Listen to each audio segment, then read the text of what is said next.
Hey y'all, I'm here today with a small nature vlog. We out and about in the forest here. I like to come up here, clear our minds every now and again.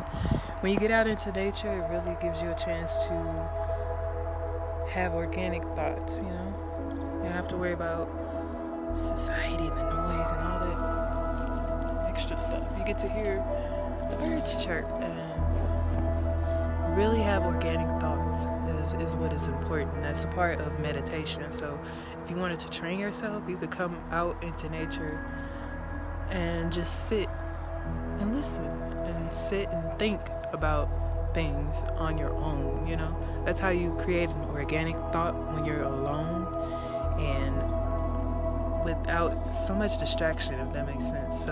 So you know, other things don't have the opportunity to have influence on your thoughts. That's really the point of meditation, is to create an organic thought, like something that you came up by yourself, you know?